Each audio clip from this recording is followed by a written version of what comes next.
Welcome, Age of Vintage Society. It's one of Hollywood's oldest mysteries, with a Maori twist. Screen goddess Merle Oberon was just as famous as legends such as Marilyn Monroe and Elizabeth Taylor, but did she hide her Maori and Indian culture to succeed in Hollywood? Hers is also quite a tale to tell. She was an Anglo-Indian who went to great lengths to deny that she was part Indian. She pretended to be Australian. What was Merle Oberon's secret taken to her grave? Make sure to watch the video until the end and leave your thoughts in the comments. If you are new here, join our wonderful community by subscribing to the Age of Vintage channel. Raven-haired and tan-complexioned, her eyes a striking shape, she looked almost unlike most leading ladies the industry had seen up until then. These traits made her bizarre, bewildering and different, as if she were a foreign object who did not quite belong on American screens. Though she'd cut her teeth in British cinema, as the article noted, she had spent her early life in India.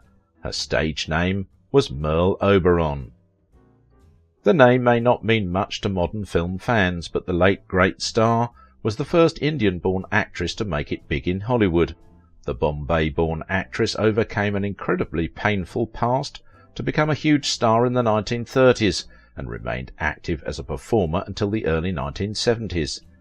The exotic-looking star married one of the biggest movie moguls from that era and starred opposite A-list leading men like Laurence Olivier. But throughout that remarkable rise, Merle kept her Indian heritage a secret, because of a harrowing secret she kept hidden from the world. She spent her entire life hiding away her biracial heritage in fear that discrimination would end her movie career.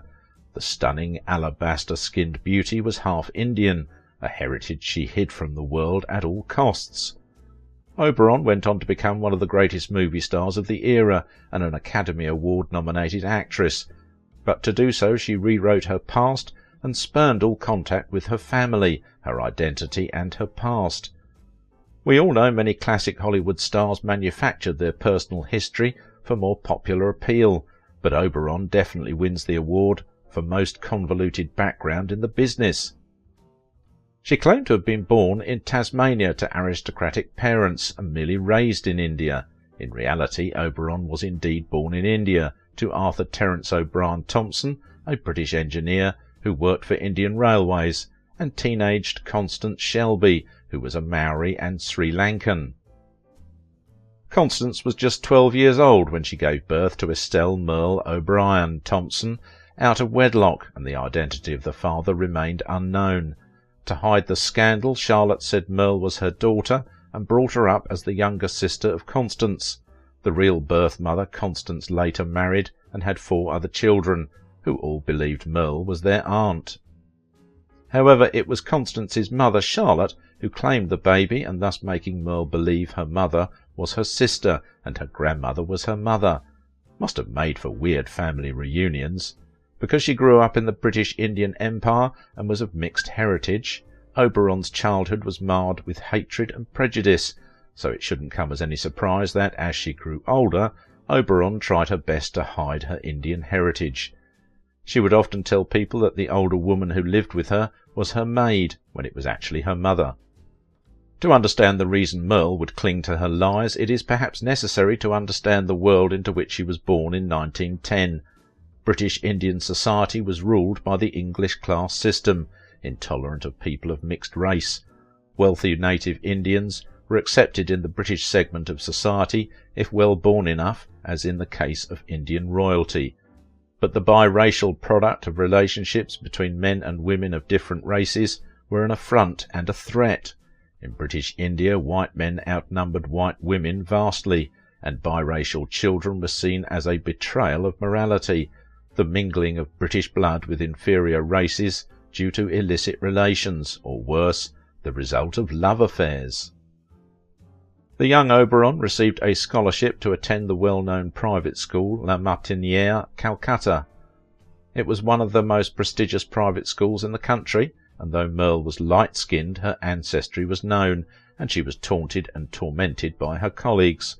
Her already notable porcelain beauty did not help endear her to her less well-favoured, though infinitely better-born colleagues or their mothers. Charlotte eventually withdrew Merle from the school, and she completed her education at home.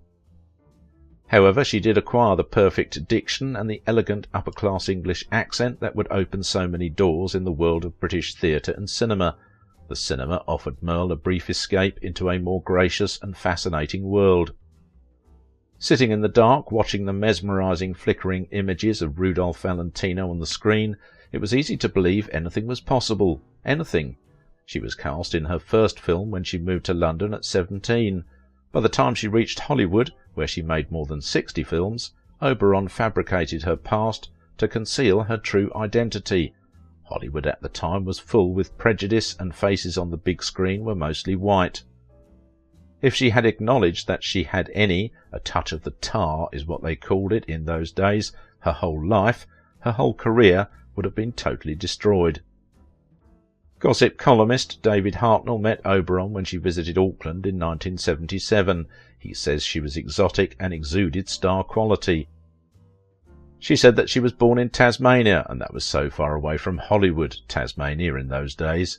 Later in life, the mayor of Tasmania wanted to present her with a citation, and then found out later that, hello, she wasn't born here at all, Hartnell explained.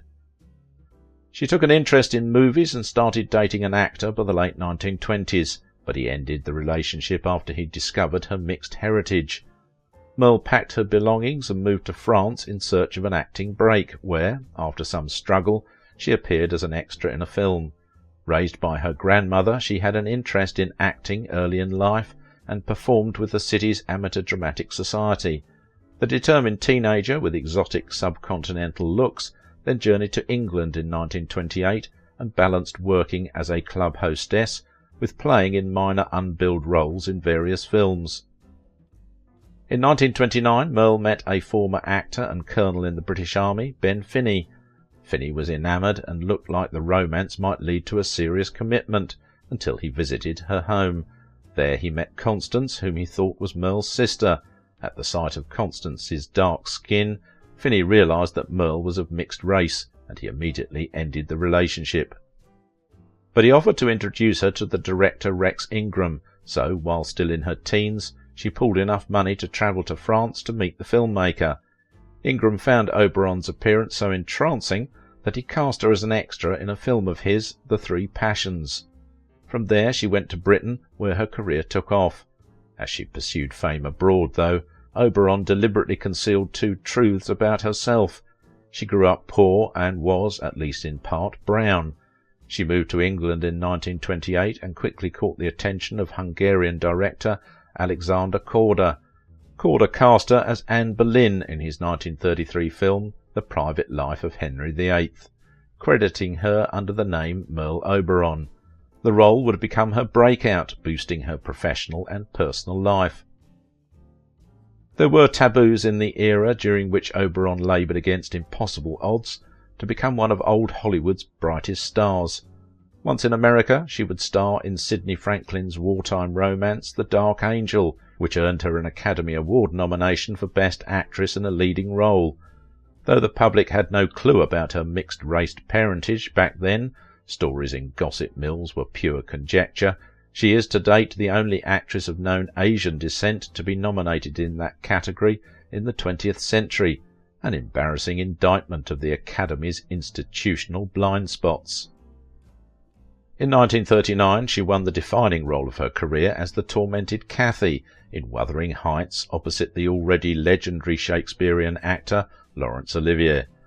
But instead of reassuring her, her success only increased Merle's fear of discovery.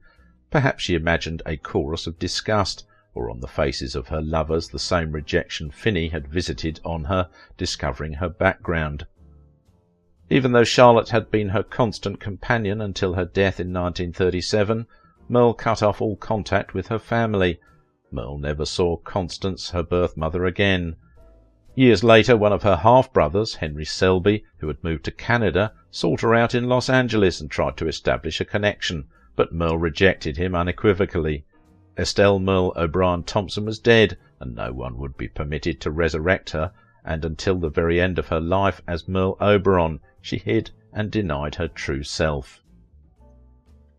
Why did Oberon and Corder go to such lengths to mask her identity? The answer is simple. Hollywood at the time wouldn't have allowed it. Her heritage wouldn't have found a home on film. The exotic looks that were once a disadvantage now made her a successful movie idol.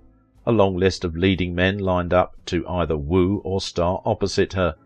While working, Oberon reportedly refused to appear on camera without makeup, now understood to be about masking her darker complexion. In the movies at that time, a woman of mixed race was not acceptable. The racism of the period made it very explicit. Merle's Anglo-Indian background was a major obstacle to her becoming a star. Tasmania was chosen as her new birthplace because it was so far from the USA and Europe and was generally considered to be British to its core. So Estelle Thompson from Bombay became Merle Oberon, a white upper-class Hobart girl who moves to India from Tasmania after her distinguished father dies in a hunting accident. Hollywood has changed in the intervening years, though some vestiges of that stigma remain. Oberon, on the other hand, remains a fascinating figure in Oscar history. She carries a unique distinction that she herself never confirmed in life, that she is the only Indian actress ever nominated for an Oscar. Her best period was the 1930s and 1940s, because after the 50s her career just faded away and she made only sporadic appearances. Oberon's achievements in such a racist milieu are remarkable. It is easy to pity her as a tragic figure haunted by shame, silencing parts of herself to survive an inhospitable era in Hollywood. But maybe it's possible to also celebrate her as a pioneer of the screen, one who left a lasting impact on an industry within which her success did not allow her a life true to her identity. It was the strength of Oberon's work before the camera, combined with the singularity of her beauty, that first captured the film establishment's attention. After all, not her parentage, not her upbringing, not her trauma. Oberon was hardly the only actress working in that era to blur racial lines. John Gavin, born John Anthony Golonor Pablos, consistently played white characters before he became President Ronald Reagan's ambassador to Mexico later in life. Raquel Welch was Bolivian and refused to change her name to something more palatable for white audiences. Light-skinned black actress Freddie Washington actually used makeup to look darker-skinned on film. But not just because of that, Oberon suffered from cosmetic poisoning twice due to an allergic reaction to the heavy makeup used in Hollywood, although she went to a skin specialist and underwent multiple dermabrasion procedures. Her scars could still be seen if she did not use makeup. But Oberon is perhaps the most famous example of disguised ancestry in Hollywood. Maybe Merle didn't even know who her mother was. The studio reconstructed her history, and she had to live that life story and keep living that life story. She died without revealing the truth of her identity. Merle did her final film role in 1973 and died in 1979 in Malibu, California, aged 68, after suffering a stroke. Decades later, the real story of India's first Hollywood star came to light. It wasn't until the publication of her 1983 biography, written by Charles Hyam, that her ancestry came to light. If you liked this video, don't forget to give it a thumbs up, subscribe if you're new here, and if you want to support my work, please visit my Patreon page. Now it is your turn. What do you think about the life and legacy of Merle Oberon?